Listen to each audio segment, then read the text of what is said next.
Hello, everyone, and welcome to Police Off the Cuff, Real Crime Stories. I'm your host, retired NYPD Sergeant Bill Cannon, a 27-year veteran of the NYPD. You know, folks, so many interesting happenings in this case, of course, in the assassination of the CEO of United Healthcare, Brian Thompson. The speed in which this case is moving forward is amazing. How we are hearing about all of the evidence very quickly, the evidence to come back, how we're hearing of his arraignment in Pennsylvania, of his fighting extradition to New York.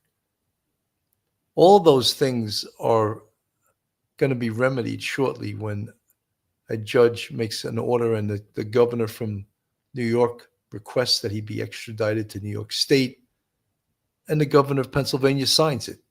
That's going to happen. There has already been charges drawn up against Luigi Mangione in New York for murder second degree, as well as murder third degree. So there are still many people out there that there's a lot of conspiracies about this, but as solid physical evidence, real evidence, forensic evidence starts to come back, I think a lot of the naysayers will have to say, wow, this doesn't make any sense. All of this evidence is coming back and is pointing to the defendant, Luigi Mangione. It doesn't make any sense why he did this, right? The evidence is mounting. I mean, the picture in this thumbnail you see of him on the right, defiant, screaming, that was meant for the press, I'm sure, because they were all out there. I don't think he would have given that performance if there was no press out there. But the one you see on the left is the one I always remember in watching defendants go through the criminal justice system hours and days later. They had just beaten down and tired, not physically. I mean, they haven't been beaten, but they have been beaten down as far as mentally. They're exhausted, tired. They realize this is not a good place to be. Jail is never a good place to be. But as we talk about this case and the evidence that's going to be presented that is already coming in, it's very difficult to think that Luigi Mangione didn't do this. And we're going to go over some of that evidence that has been recovered and has been spoken about, has been processed. And there's still so much more. So folks, hold on to your hats, hold on to your loved ones, hold on to your drink, hold on to your wig, hold on to your toupee. You're about to enter true crime from a police perspective. You're about to enter the off-the-cuff zone, the police off-the-cuff zone.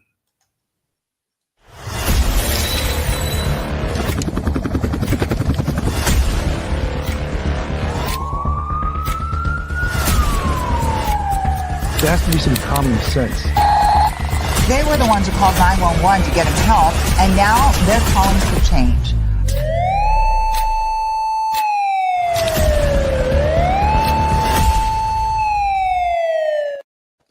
And now, a word from our sponsor.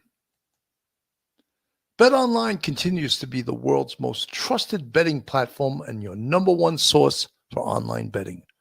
From the earliest odds to in-game live betting, BetOnline provides you with all the action and the ability to watch the games as they happen.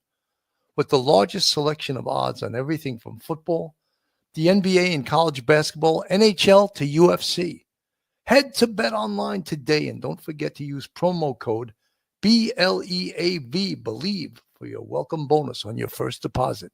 BetOnline, the game starts here.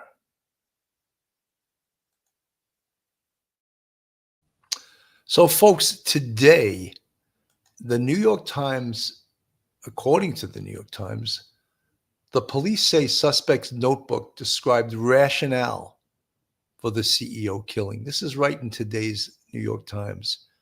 It's targeted, precise, and doesn't risk innocence. Set a sentence in a spiral notebook belonging to the man charged with murdering Brian Thompson. Luigi Mangione, who has been charged with killing the chief executive of United Healthcare at a company Investors Day, was arrested with a notebook that detailed plans for the shooting, according to two law enforcement officials. The notebook described going to a conference and killing an executive. What do? You whack the CEO at the annual parasitic bean counter convention. It's targeted, precise, and doesn't risk innocence, was one passage written in the notebook.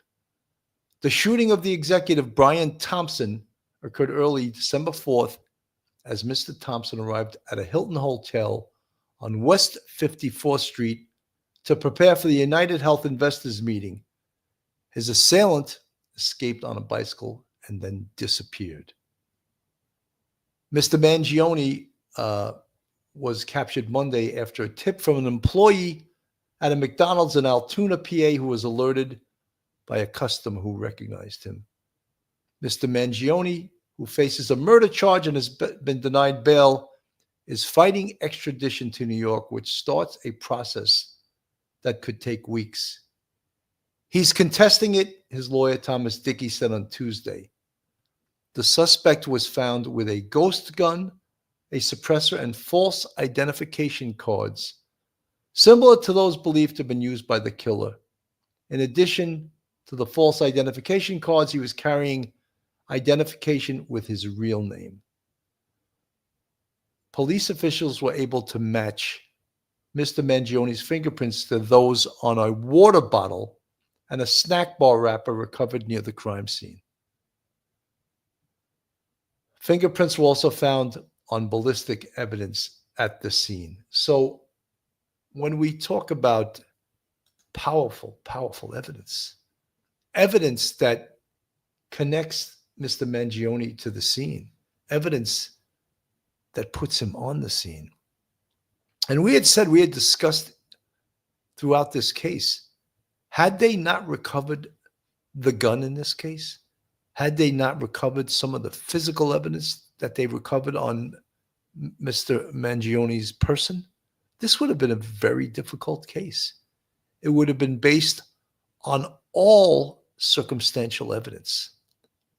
Circumstantial evidence, when it's the only evidence, can be tough because people want to see more than circumstantial evidence, which means circumstantial evidence such from which inferences are drawn. So it's almost like a hearsay type of evidence, but lots of it can be quite powerful. I'm going to play this from ABC News describing some of the evidence that was found on the scene and what the police have in regards to this evidence. The commissioner now saying that the gun found on Luigi Mangione matches shell casings found at the scene where United Healthcare CEO Brian Thompson was murdered.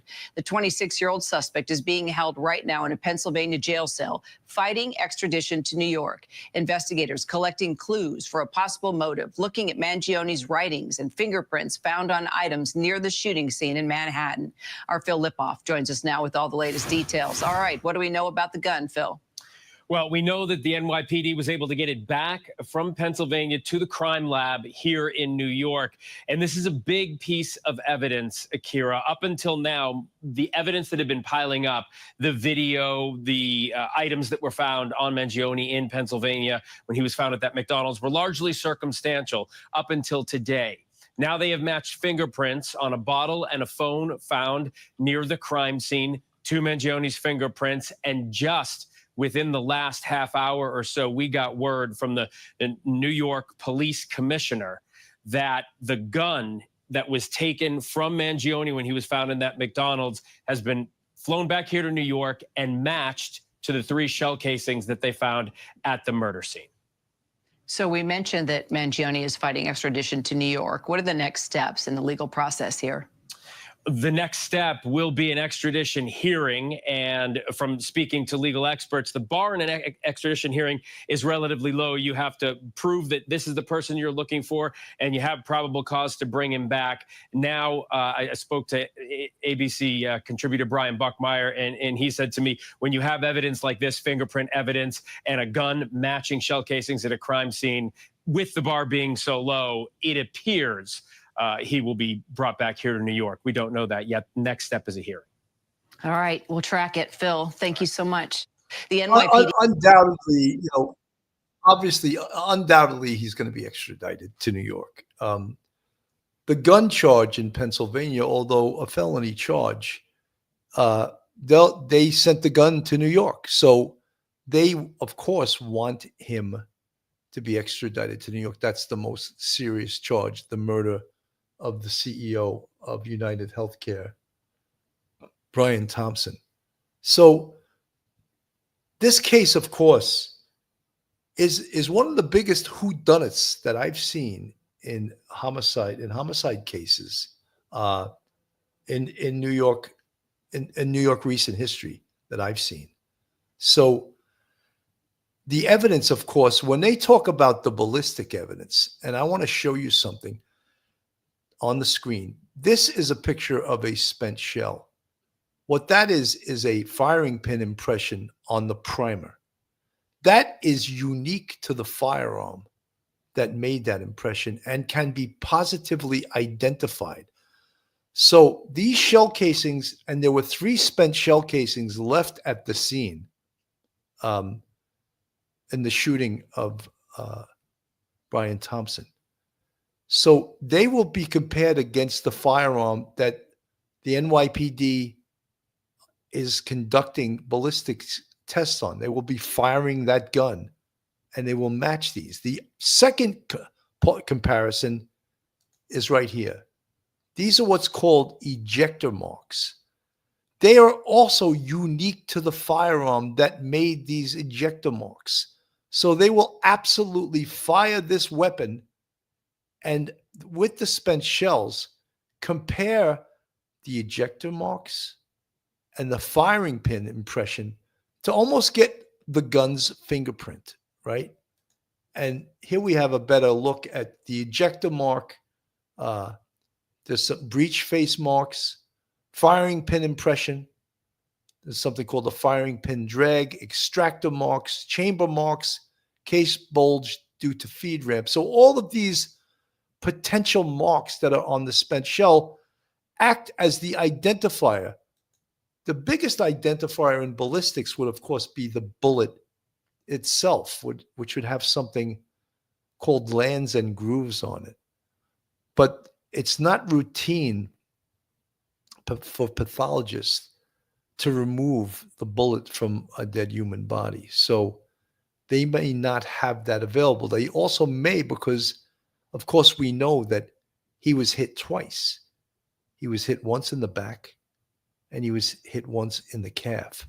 So is there a possibility, perhaps at the request of the NYPD, that they did in fact remove the which the technical term is not the bullet, it's the projectile from his body? That is a distinct possibility. I want to put up on the screen to show everyone that may be doubters that they have drawn up an arrest warrant in New York City, and I have it right on the screen right now. And it's for, let me see if I can get it a little bit bigger on the screen so you can see it better. Okay.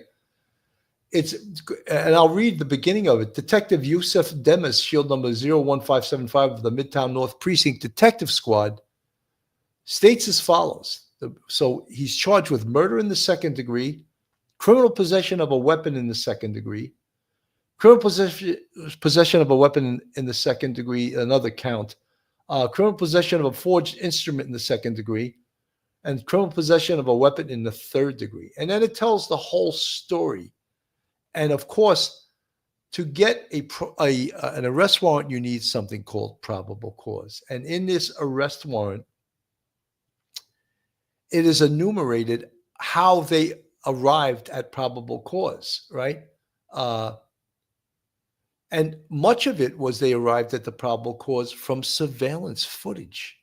The defendant is the person shooting and killing Brian Thompson in the above described surveillance footage based upon evidence collected during the investigation, including but not limited to surveillance footage that the detective received from the New York City hostel at 891 Amsterdam Avenue, which depicts the same man wearing the same clothing leaving the hostel on December 4th, 2024 at about 5:34 a.m. And then they go through all the other evidence, including the fake ID that he presented to the hostel in order to gain access, which was a New Jersey driver's license with the name of Mark Rosario on it. And then they go into everything that created this probable cause arrest warrant. And in New York, much of the time, they will not draw up an arrest warrant because once an arrest warrant is drawn up, the defendant has an absolute right to counsel. This was not a factor because he lawyered up. So that was not a concern for them any longer that he was going to request counsel, that they would not draw up the arrest warrant because he would invoke counsel. Normally, they would not draw up the arrest warrant because detectives would want to interview Mr. Mangione, but that wasn't going to happen because he lawyered up in regards to the Pennsylvania police arresting him. This is a piece from CNN. I'm going to add this to the stage. Just learning fingerprint comparisons made between prints collected at the scene of the Brian Thompson murder compared with prints taken in the arrest process of Luigi Mangione show a positive match. Two law enforcement officials briefed on the matter have just confirmed to CNN. We're going to have more on that in just a moment. Also this hour, Mangione is still behind bars in Pennsylvania after a judge denied him bail. Before his court appearance, that was yesterday, he yelled and struggled against officers once he turned and saw that the media was standing outside the courthouse. And police now say a notebook that they found on him has a so-called to-do list in it from before the killing, as well as a reported reference to deciding not to use a bomb to target the victim so he would not, quote unquote, kill innocents. Also new this morning, disturbing video of what appears to be wanted posters popping up around New York City for other health executives. All of this as the suspect's lawyer is now speaking out about offers they say they've received to pay from outside to pay for his legal fees. Obviously, my client appreciates the support that he has, but I don't know. I'd have to look in, but it just doesn't sit right with me, really. The Supreme Court says, all these rich billionaires can give all kind of money to candidates, and that's free speech. So maybe these people are exercising their right to free speech and saying that's the way they're supporting my client. Joining us right now, CNN Chief Law Enforcement and Intelligence Analyst John Miller, CNN Law Enforcement Contributor Steve Moore, also here with me. John, this is your new reporting, and this is a big deal. This is the first positive forensic match that we know of. Walk us through what you've learned. So fingerprints collected at the scene of the Thompson murder from a plastic water bottle, from a discarded cell phone, the so-called burner phone, have now been compared against the arrest fingerprints taken by police in Altoona of the suspect. And yesterday they were able to make a match to the prints that they collected at the scene. Not a surprise in some regard, in that they had an individual allegedly with a gun and a silencer and a mask and those things, but it is the first scientific forensic match that joins the growing pile of circumstantial evidence that they can say, well, how else would it be someone if that fingerprint is here and he's there with that gun and so on. Now, there's more, which is DNA evidence still pending, ballistic tests still pending. Part of that is because the gun was recovered in Pennsylvania. To match that to be the same gun, they would have to obtain it, fire it, test it, compare the shell casings and the bullets. But this is a big deal. It is a big deal because This is huge. I mean, this is gigantic. We always talk about on this show, specifically connecting the dots in an investigation. And it's maybe oversimplifying it. But when you look at this case, right, you have a guy that they had to connect all the dots just to put him in New York City, his movements in New York City. And the amount of work that took by hundreds of detectives is mind-boggling.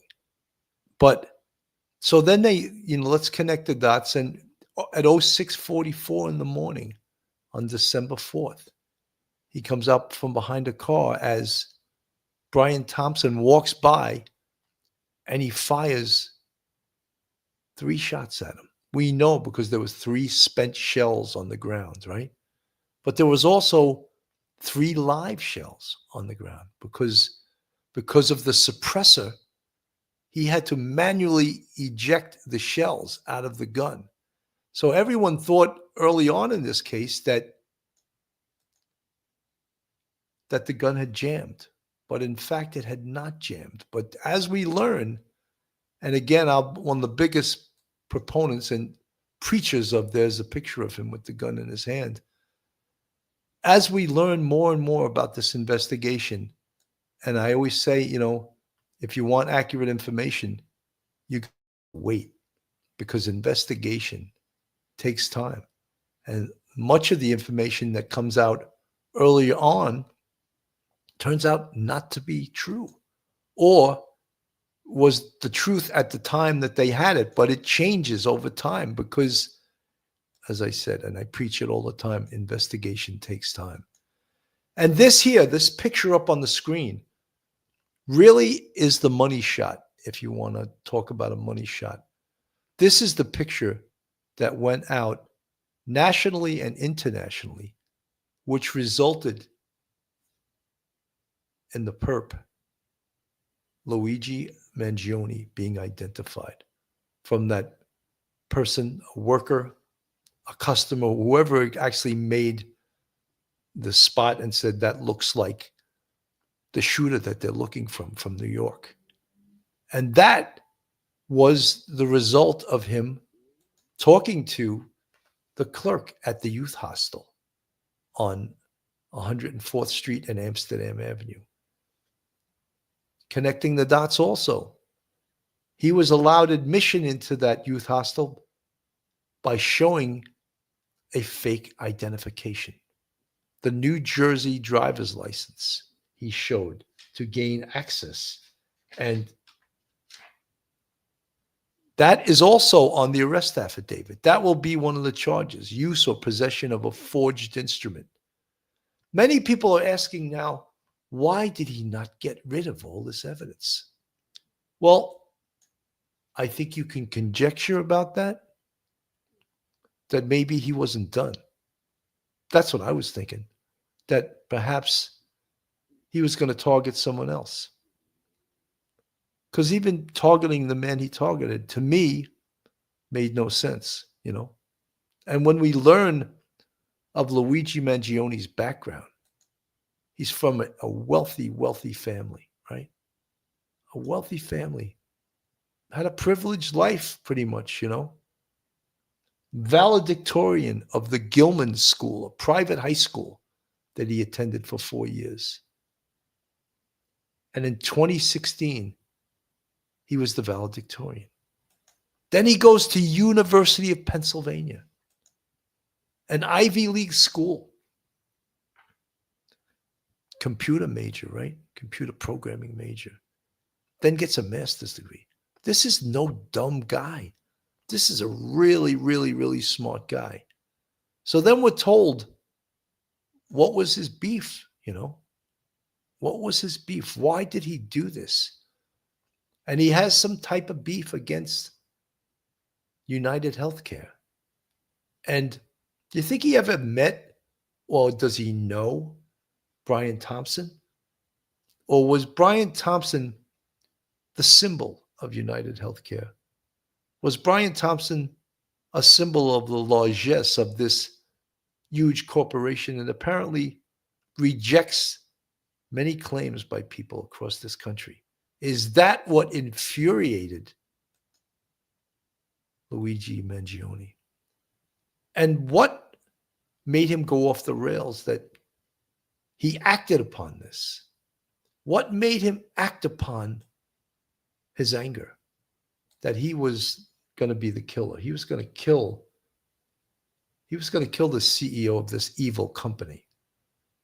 What led to that? And then we find out, and we're hearing this, and we don't know how accurate it is, that he had a back surgery and he had enormous pain from a back surgery ailment. And perhaps maybe he was taking painkillers that drove him over the edge. Maybe that's what drove him over. But we don't know. But as this case proceeds, we're going to find out the answers to all of this, because as I said on another show, up until his arrest, maybe about 20% of the investigation was completed.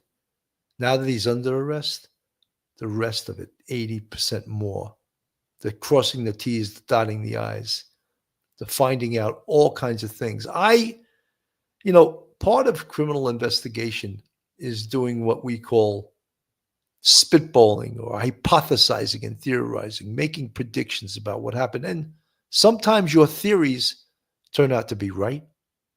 And sometimes your theories or your hypotheses turn out to be totally wrong. I predicted early on in this case, before it was even out, that he was staying at that youth hostel on 104th Street. That wasn't me being a genius. It was the fact that they had video of him passing the Douglas houses, which is right behind the 24th precinct on West 100th Street between Columbus and Amsterdam. So I said, you know something? I bet you he's staying at that youth hostel on 104th Street. And that wasn't even out. And I said that on a show with Bobby Chacon, the FBI agent, and Mike Geary and Phil Grimaldi. And they were like, how'd you know that? I used to work in that precinct. And I just figured that could be somewhat of an anonymous place that someone that was motivated to do what he did could stay and be more anonymous. And that was, in fact, what he did. How did he learn about that youth hostel? How did he know about all these places in New York City?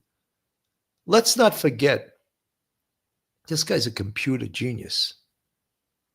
He could search many of these things, Not only did he have a ghost gun, which no one knows if he had it made himself or he made it himself.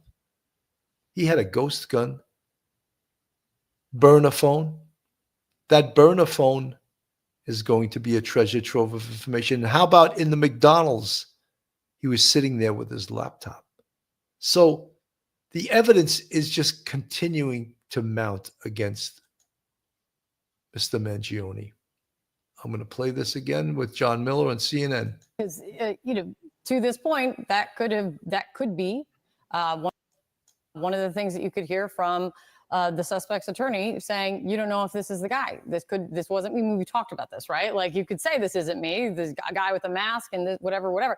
But this is scientific connection, forensic connection between the two. Talk to me more about ballistics. Is it just a logistical kind of obstacle that needs to be overcome in order to get confirmation or not that the ballistics match, you think? Or the gun is actually the charge that they are holding him on in Pennsylvania. So that evidence needs to stay with him because, they are the ones who have him in custody, and he has not waived extradition, which basically says, I'm not going to New York, where they would then turn over all that evidence to New York City and then have them do those tests. But they understand, they are in it for the long game. They don't need to know that tomorrow or the next day.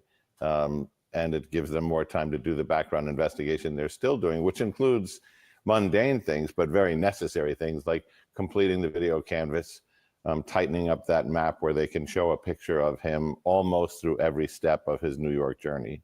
I want to get to more of that, but Steve, let me bring you in on this, just the importance of what John Miller has learned about this fingerprint match. Yeah, as we've learned, something can look like a slam dunk case, but a lawyer can find just niches or cracks in any kind of strong case. And what they're doing now is filling up the cracks. They're eliminated any doubt before they go to trial that this is the person who committed this crime. He's already fighting. He's already shown what he's going to do. He's going to fight every single motion, even a perfunctory extradition motion. So he isn't going to go quietly on this. So the police are obviously dotting their I's and crossing their T's. For sure. And John, something that we've talked about, and I guess it still remains, there are so many questions that remain. And I'm wondering if this notebook that we're learning more about kind of adds to this picture is, how did this guy know that the CEO was going to be where he was going to be when he was? So, is that where the line of thinking is in investigating how we learn more about that? There are clues. So on the screen, they recovered a 3-page handwritten manifesto, a pistol and a silencer, multiple fake IDs, $8,000 in cash, and a Faraday bag. A Faraday bag apparently blocks his phone from anyone searching like the GPS in his phone.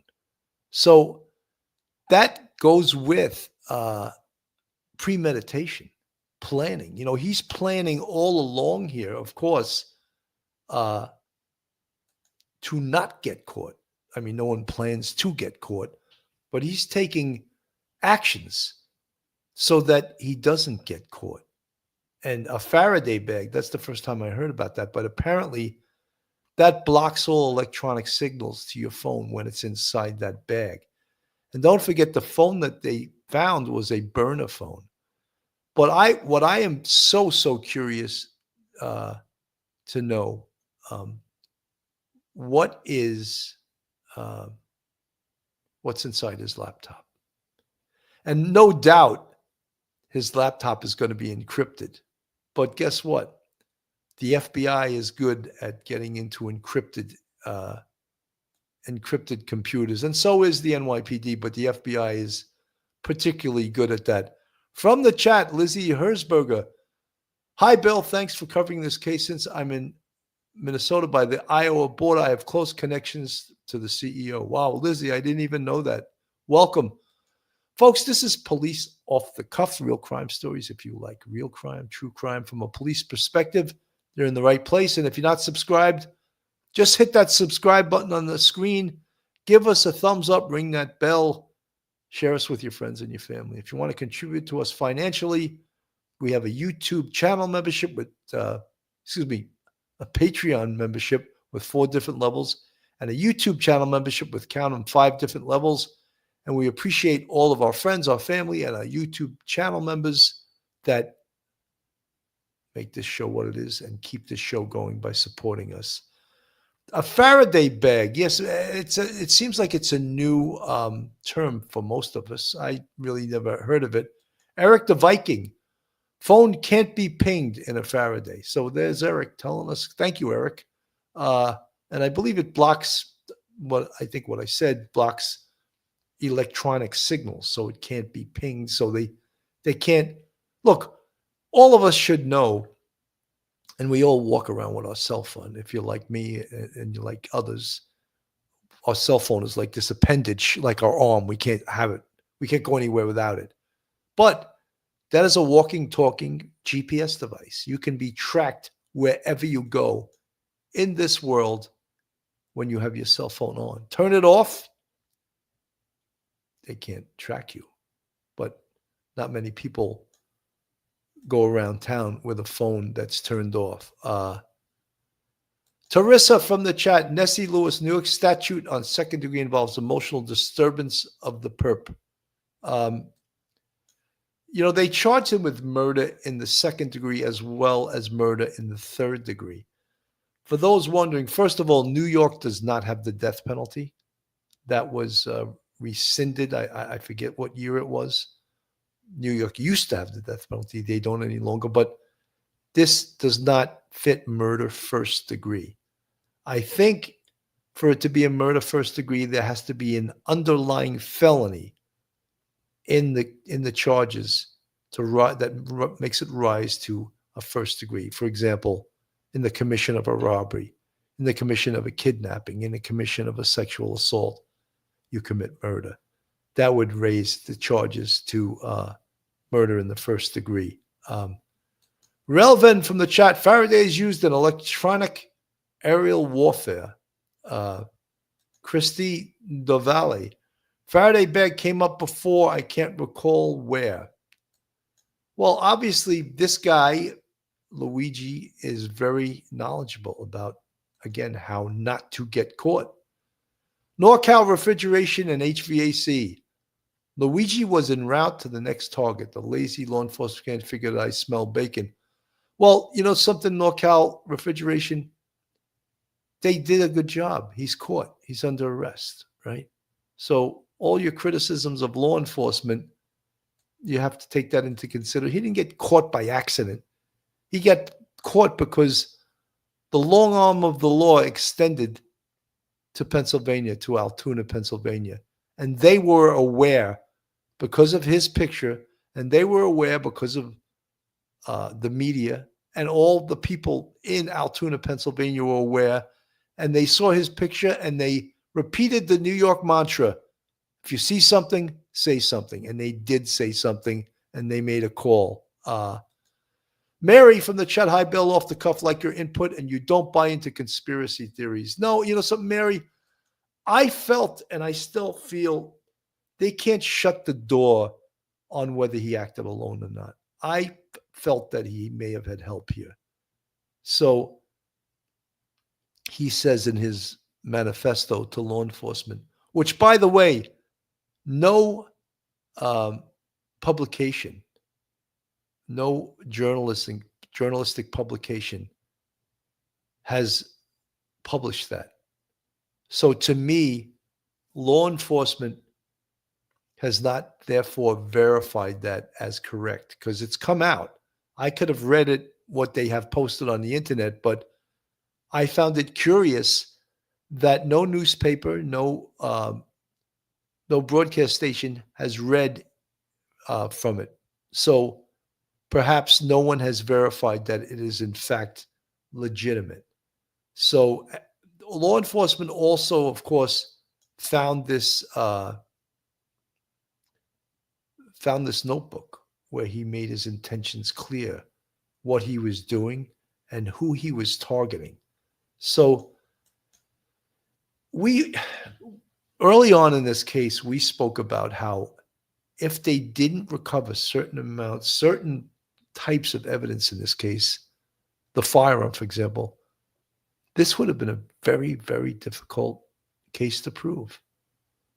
Granted, they have his fingerprints on the scene, on that water bottle, the wrappings from the candy or whatever. His picture in the Starbucks, which is right near the shooting scene.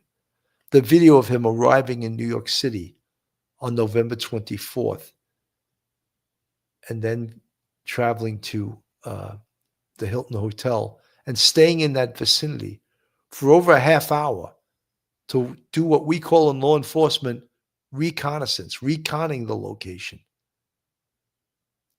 Would a jury be overly impressed with that, minus all this other evidence?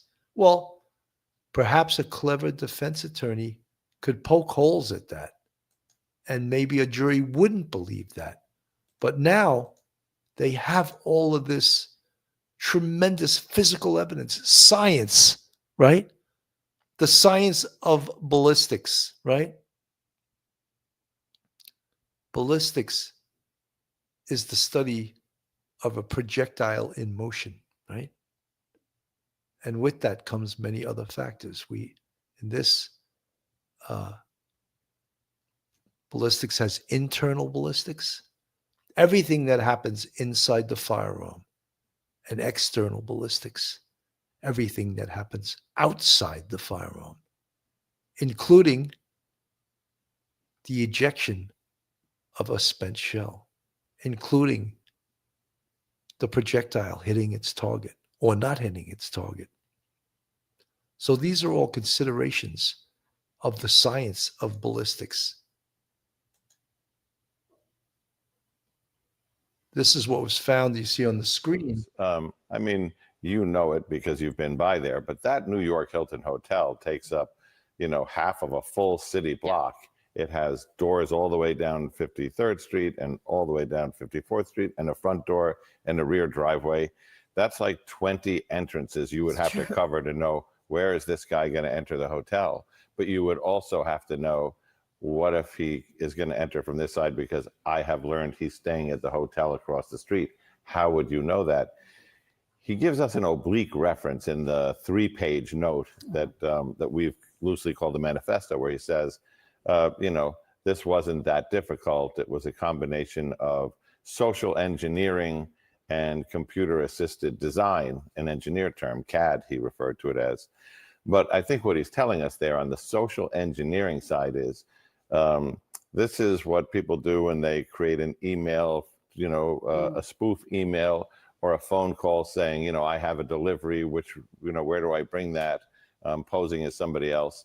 He's suggesting that he learned intelligence information on his target by doing that kind of thing. But then when you get out of the note and into the spiral notebook, and he acknowledges this in the note as well. He said, my electronics you're going to find are pretty locked down, but in the spiral notebook, you'll see to-do lists and other notes.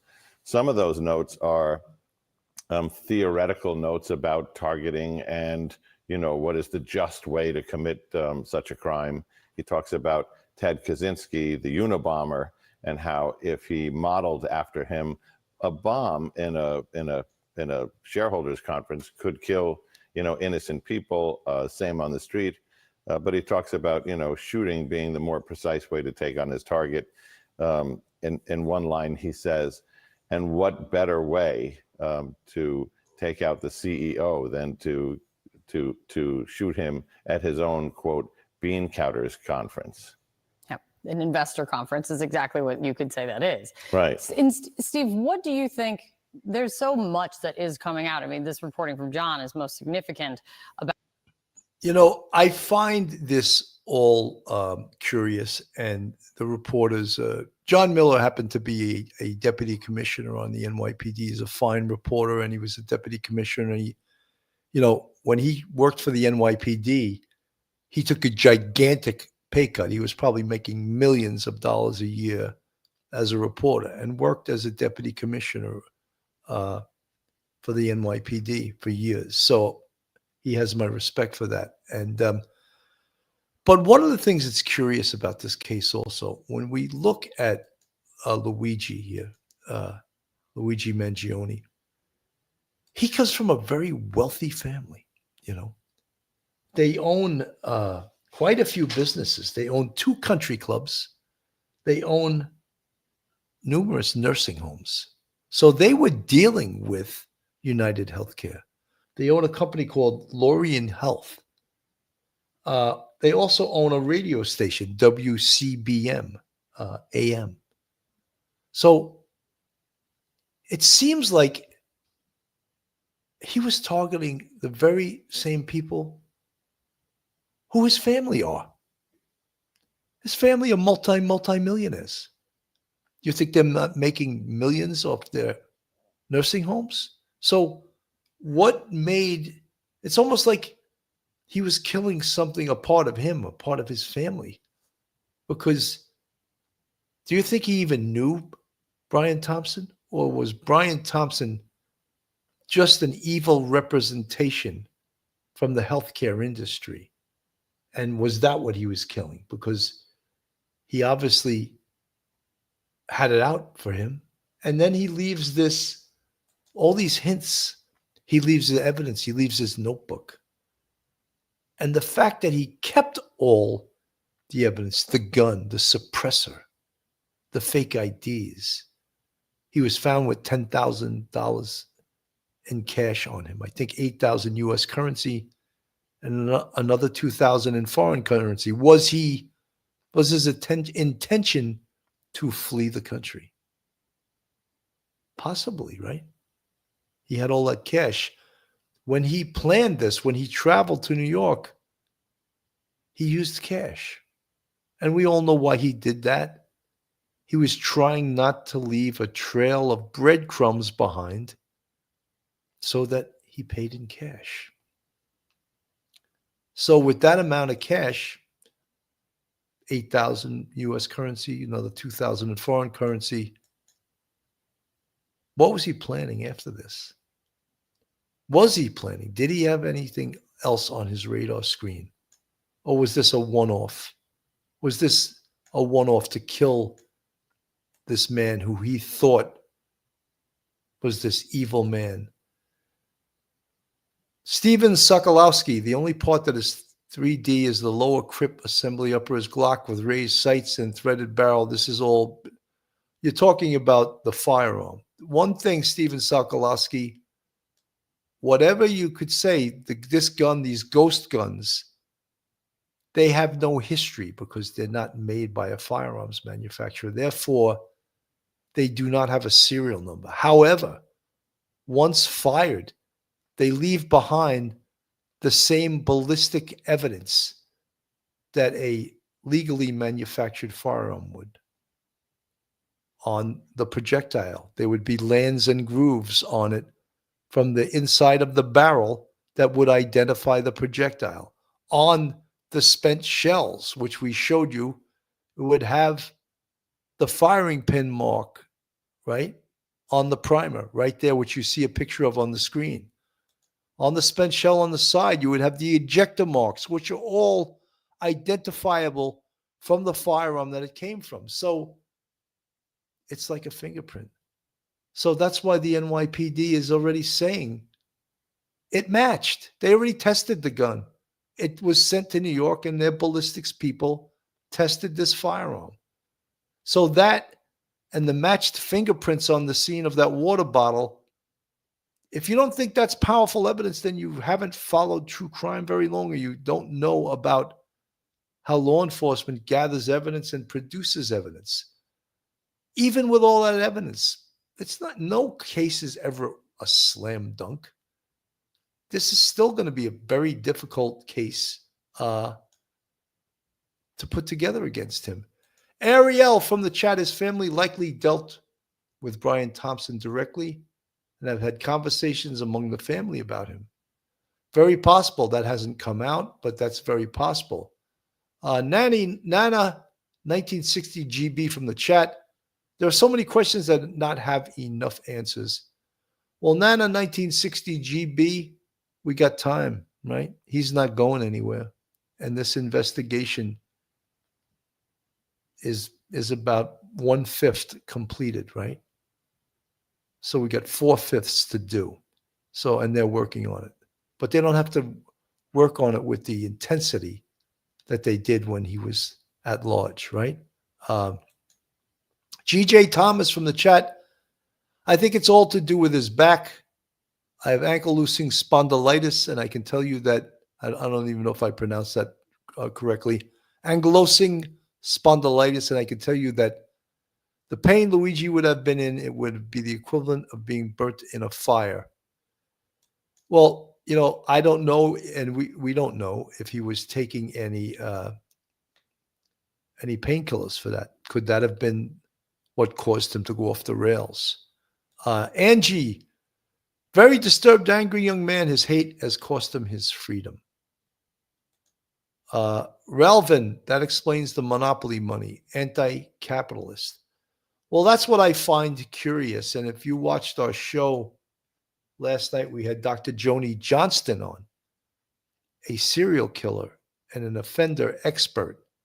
And she gave her opinion on why the whys and what he may have been feeling. But these, of course, are from a doctor who is sort of hypothesizing. It hasn't examined him. So very difficult from afar to establish what was his problem, right? Monica Labak from the chat, he should have went to BK. He could have had it his way, a one-way ticket out of the U.S. And Reed, the lower is what is tracked. That's the whole point. Peter London from the chat, he was influenced by Kaczynski's modus operandi. Serial killer justified, cut short. Would Luigi Mangione, unapprehended, have become a serial killer? What do you think in the chat? If you think that Luigi Mangione would have become a serial killer, put a 1 in the chat. If you think, no way he would have become a serial killer, this was a one-off, he was not going to kill anyone else, put a 2 in the chat. I'm just curious of how the chat feels. Imachidoro, he is a terrorist. You know, we had mentioned early in this case that perhaps he was a corporate terrorist. This was before he was apprehended, before we knew who he was. And again, I will mention, as I need to mention every single time, Luigi Mangione is innocent until proven guilty. And that is our system. In the chat, Trucking with Mark, the Mangione grandfather was affiliated in the Italian mafia family. Makes you wonder about the Maryland property they only give money to for the healthcare. Well, we don't know that. We don't know that he was affiliated. I don't know what evidence you have of that. NorCal refrigerator, most 3D printed pistols fail cycling all the time. Cindy Lou from the chat. Not long ago, a guy in the Upper East Side was arrested for 3D printing and selling those. I'm sure there's ghost guns being made all over the country, you know.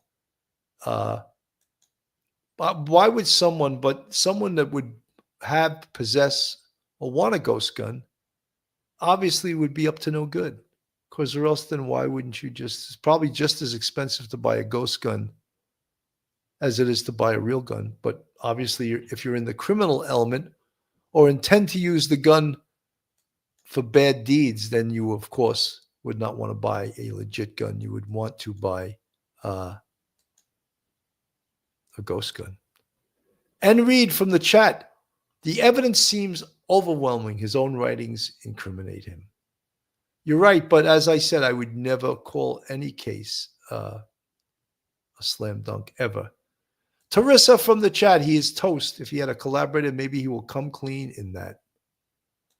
Well, he's already said in his writings that he acted alone. But are we supposed to believe someone who shot someone in the back? Oh, yes, he's telling the truth now. He just had a bad day that day. No, we're not going to believe him. They're going to figure out through investigation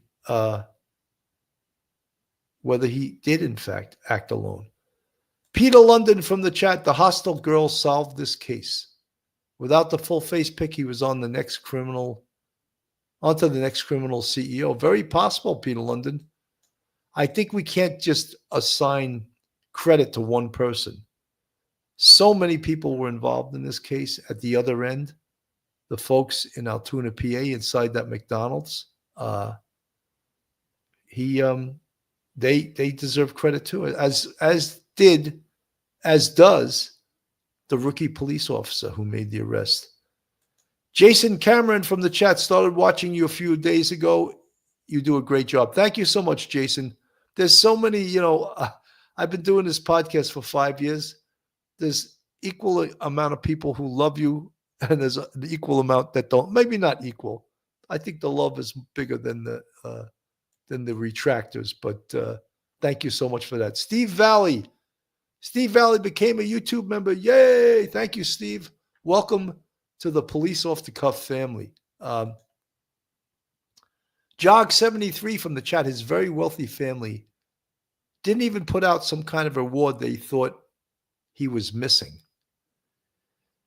Jog 73, there was a report that his mother reported him missing in November in San Francisco. She called the police there. And I don't know, that's the report we're getting, but there's no verification because, as I said on last night's show, any parent, you can't just call a police department in another state and say, my 26-year-old son's missing.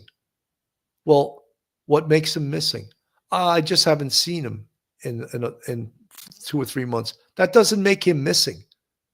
That makes you haven't seen him in 2 or 3 months. Minus some evidence of foul play or other evidence that he's actually missing, they're not going to take a report for that, because anyone over the age of 18 is allowed free passage to wherever they want to go without someone saying you're missing. And also, from a police department's perspective, how do they verify that the person making the phone call is who they say they are in reporting someone missing? So you can understand, I don't believe that they ever took that. Report. ASB 412, millions have the same back issues. You're right. Well, millions have the same back issues as you said, and don't get a gun and kill some CEO that's in charge of United Healthcare. I think that's a good point. A lot of you guys have Steven Sokolowski, where Luigi get the upper end. The silencer you're talking about, I'm not sure. That can also be made by the same people that make a ghost gun. They can make a silencer. And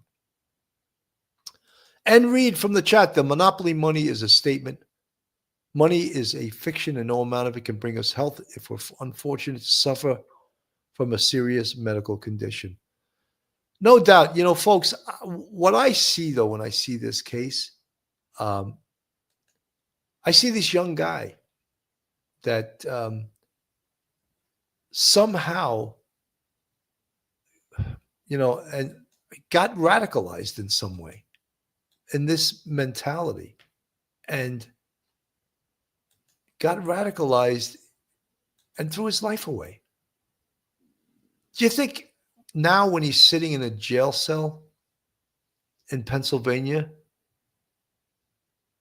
you think his thoughts go toward, what the hell did I just do?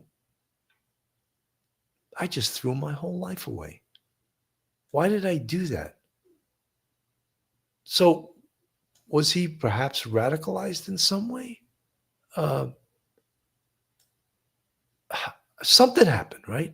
Was it really because of his back pain? Or was it because maybe he was taking painkillers that drove him over the edge, which happens to a lot of people these days in this country, They over-medicate. What made him turn this way? Maradotropia, I think we're going to find out that he has some mental anxiety disorder that caused him to obsess over his health. I think he wanted to do something to be someone important. He wanted to get caught. Maradotropia, I don't disagree with you. We brought that up on last night's show with Dr. Joni Johnston, and I had my other two compadres with me, Phil Grimaldi and Mike Geary. And I sort of feel that way. Somehow, maybe deep down, maybe psychologically, he wanted to get caught. Does that make sense to everyone? Why did he keep all that evidence? Why did he have this manifesto in his backpack? Why did he keep a notebook and talking about why he needed to kill Brian Thompson, that CEO, why he targeted the convention at the Hilton? All of those things. Lou Lemoracco from the chat. Bill, your friend Jim Clemente once said, genetics loads the gun, personality and psychology aim it, and experiences pull the trigger. Lou, I have nothing but admiration and respect for Jim Clemente. What a great saying. If you guys don't know, Jim Clemente is one of the greatest FBI profilers. He actually used to write for the TV show Criminal Minds. And he predicted almost exactly the Gilgo Beach murderer, who he was 12 years before he was apprehended. His profile was in the New York Times 12 years before Rex Schuerman, who was the Gilgo Beach killer, the arrested Gilgo Beach murderer. Jim Clemente predicted almost exactly his personality, who he was, what he did, all of those things. And Reed from the chat, I love your channel, guys. Makes me feel like I'm behind closed doors of a New York City detective's office discussing a case. You know, guys, just so you know, I was a guest today on a podcast, and I don't know if you know it, but it was called Scandalous. And the hosts were a guy named Tom Zenner, and the other host, who you will definitely recognize, was Kato Kalin from the O.J. Simpson case. Remember the guy who lived for free, rent-free at O.J.'s house, became famous over that?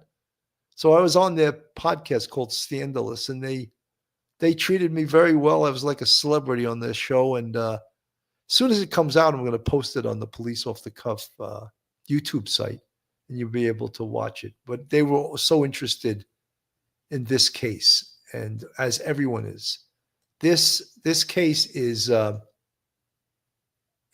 real movie case, like a case that was like, why?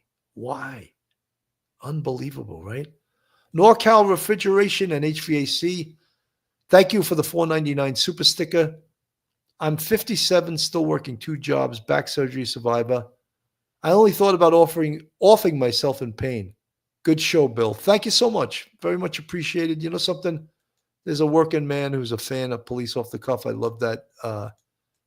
You hardworking people that make this country what it is, and such a great country. Solani Thomas, good to see you in the chat. I've seen your messages on Facebook and other areas. Thank you so much for coming by today. AZ, you can absolutely have cops do a wellness check. AZ 100%, but that doesn't mean they're going to take a missing person report. Yes, go check. We'll absolutely go to his house, see if he's there. We'll go, but you know something, if he's not, that doesn't mean we're going to take a missing person report. There's very strict criteria for taking a missing persons report. And the reason for that is because if there were not, police would do nothing else but take missing person reports. Teresa from the chat, Bill had valid points. A stalker could report a missing person. Anyone could, look, I did this work for 27 years. I was a sergeant that decided whether or not we took this report or not, And there's certain words you'll hear that will make you take the report. And there's others like, look, he's an adult. She's an adult. She's not missing, And anyway, well, I don't want to beat it to death. So, Cindy Lou, yes, the gun matched the casings from the crime scene. Cindy Lou, I went all over that early on in the show, but thank you so much for bringing that up. Video Tapus says, I'm still very curious how Luigi knew where Brian would be Wednesday morning, 2 hours before the conference started. Did he have hacking skills? No doubt he had hacking skills, but he also sort of implied that he used some human intelligence. Did he call someone and ask, oh, is Brian Thompson going to be at that convention today? Where is he? Found out that he was staying in a hotel across the street from the Hilton called the Luxor, Luxur. And he probably knew at about what time. He may even have made a call to the hotel. What time is Brian Thompson? This is a friend of his, What time is he scheduled to arrive at the Hilton? He had outstanding intelligence, right? He was there exactly when he crossed the street. He knew what he looked like, and he did what he did, And now all this evidence that we're hearing about that is all matching up is so, so powerful.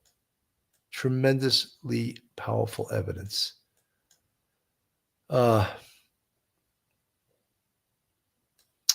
It's hard to, we see how political this case has gotten. There's people that like are rooting for him, people that cheering him on that he did what he did.